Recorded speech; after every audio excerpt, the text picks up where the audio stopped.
බුදු කෙනෙක් වෙනුවෙන් තබන පියවරක වටිනාකම ඔයාලත් සිරිපා කරුණා කරලා තියෙනව නේද? එහෙනම් මේ කතාව ටිකක් අහන්නකෝ. මම පහුගිය මාසේ මගේ යාළුවෙක් එක්ක සිරිපා කරුණා කරන්න ගියා 60 නල්ලතන්නි පාරේ. සීතගඟුලට ටිකක් පහලින් අපි කරුණා කරද්දී මට මේ මාමාව මුණ ගැහුණා. මේ මාමා තනියම තමයි සිරිපා කරුණා කරන්න ඇවිල්ලා තියෙන්නේ. ඉතින් බොහොම සද්ධාවන්ත මාමා කෙනෙක්. මේ මාමා ගිමන් අරින්න ආවේ මම වාඩි වෙලා ඉන්න බංකුව ගාවට. එහෙම ඇවිල්ලා ටිකක් වෙලා ඉන්නකොට මම මාමත් එක්ක ඉතින් කතාවට වැටුණා. කතාවට ඇවිල්ලා මම ඊට පස්සේ මාමට කිව්වා මාමි අපේ බුදුහාඳුරන්ගේ කාලේ සුදත්ත කියලා සිටුවරයෙක් හිටියා. මේ සිටුතුමා ලෞතුරා බුදු කෙනෙක් මේ ලෝකේ පහළ වෙලා දහම් දෙසනවා කියලා දැනගත්තේ තමන්ගේ කල්යාණ මිත්‍ර යාළුවෙක්ගේ. මේ පණිවිඩය දැනගත්ත වෙලේ ඉඳලම මේ සුදත්ත සිටුතුමාට පුදුමාකාර ශ්‍රද්ධාවක් ඇති වුණා. එතුමා එවලේ බුදු ගුණම සිහි කර කර එතුමා නිතරම බුදු ගුණ සිහි කරන්න ගත්තා. බුදු ගුණම සිහි කර කර එතුමාට බුද්ධානුස්සතිය වැඩුණා. බුද්ධානුස්සතිය වැඩිලා කොයිතරම්නම් ශ්‍රද්ධාවකින් මේ සුදත්ත සිටුවරයා හිටියද කියනවා නම් සුදත්ත සිටුවරයා රාත්‍රියම පිටත් වුණා ලෞතුරා බුදුහාමුදුරුවෝ දකින්න. බුදුන් දකින්න යන මේ ගමනේ සමාධිය ආලෝකය කරගෙන යන මේ ගමනේ එක් තැනකදී සමාධිය බිඳිලා මහා ඝන අන්ධකාරයක් නැවුණා. එහෙම ඝන අන්ධකාරයක් නැවිච්ච අවස්ථාවේ දෙවි කෙනෙක් අහසින් ඉඳලා මේ සුදත්ත කියන සිටුවරයට ගාතාවක් කියනවා. ඒ ගාතාව තමයි සතං අස්සේ සතං අස්සා සතං අස්ස සරිරතා සතං කඤ්ඤං සහස්සාමි ආමුත්තම නිකුණ්ඩලා ඒ කස්ස පද වීතිහාරස්ස කලං ආගන්ති සෝලසින්. මේ මාමාව දැක්කම මට මේ කතාව මතක් වුණා. මම මේ මාමට මේ කතාව කිව්වා. ඊට පස්සේ මං කිව්වා මාමේ මේ කතාවෙන් කියවෙන්නේ ඒ කාලේ රාජ්‍ය මහා අමාත්‍යවරු අතර මහා විශාල තෑගි හුවමාරු ක්‍රමයක් තිබුණා.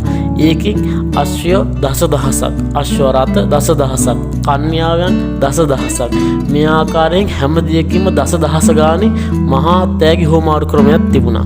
ඉතින් මේ තෑගි හුවමාරු ක්‍රමයත් එක්ක බලද්දී බුදු කෙනෙක් වෙනුවෙන් තියෙන පියවරකින් 16න් පංගුවක් තරම්වත් මේ මහා තෑගි කන්ද වටින්නේ නැහැ කියලා තමයි මේ ගාථාවෙන් කියන්නේ.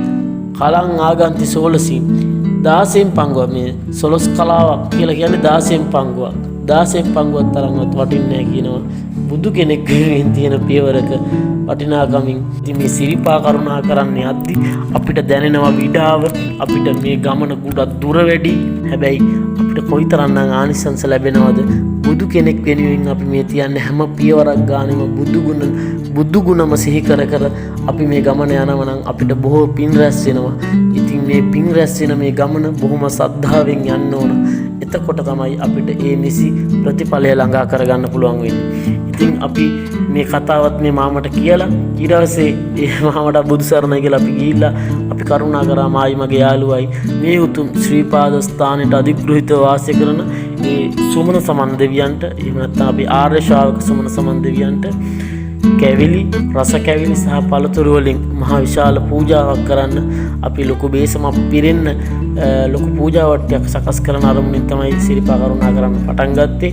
ඉතින් ඒ වෙනුවෙන් අපි සිරිපා කරුණා කරන්න ගත්තා. ඉහා මළුවට වෙනකම්ම කෙනෙකුට කියන්න පුළුවන් පාස්ට් එක බේසන් අරගෙන පොලිතින් අරගෙන යන ගමන සුදුසු නෑ නේද කියලා මේ වගේ කෙනෙකුට. ඒක නිසා මම ඒක කවුරු හරි මේක දැක්කොත් එහෙම කියන්න පුළුවන් නිසාම තමයි මම මේ මතක් කරන්නේ.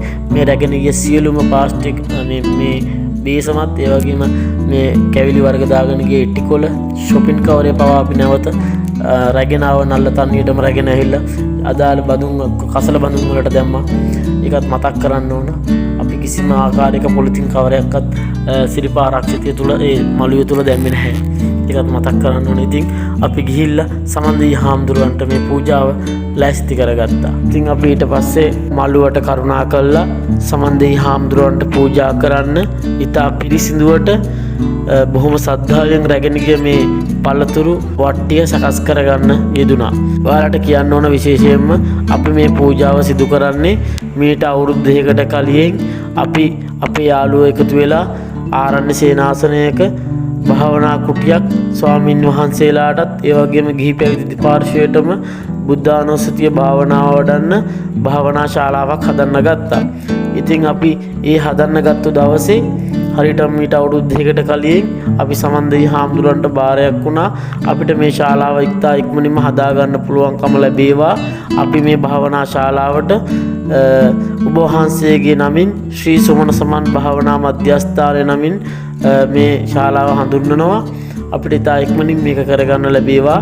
ඔබ වහන්සේ අපිට ගේ උපකාරයෙන් අපි මේ ශාලාව ඉක්මනින්ම සකස් කරලා ඔබ වහන්සේට තුටුපඬුර හැටියට පළතුරු පූජාවක් සහ කැවිලි පූජාවක් කරනවා කියලා. ඉතින් අපි ඒ කිව්වා වගේම අවුරුදු 2ක් වගේ කාලයක් ඇතුළත අපිට සම්පූර්ණයෙන්ම විශාල ශාලාවක් සකස් කරගන්න ලැබුණා.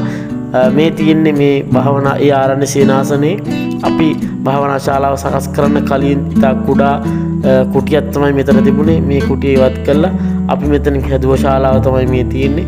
දැන් මේකේ සියලු කටයුතු අවසන්. ඉතින් මේක සංඝ සතු කරලා පූජා කරලා තියෙන්නේ. ඉතින් මේ පිනත් ඔයගොල්ලන්ට අනුමෝදන් වෙන්න කියලා අපි කියනවා. මේ වෙනුවෙන් තමයි අපි මේ පූජා වට්ටිය සමන්දේ හාමුදුරන්ට තිබ්බේ.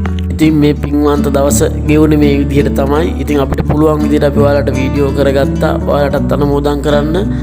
විශේෂම පූජාවක් තියෙන ඒවා වීඩියෝ කරගන්න බෑ. උඩමළුවේ වීඩියෝ කරන්න අවසර දෙන්නේ නැති නිසා.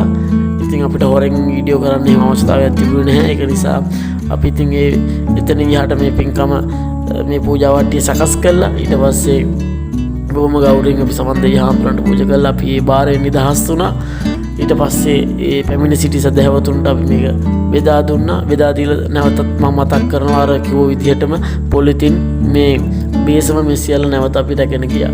ඉතින් මෙහෙම තමයි මේ පින්කම සිද්ධ වුණේ. ඔයාලත් අනුමෝදන් වෙන්න හැම දිනාටම බොහොම පිං. අපි නැවත තවත් වීඩියෝ එකකින් ආමු.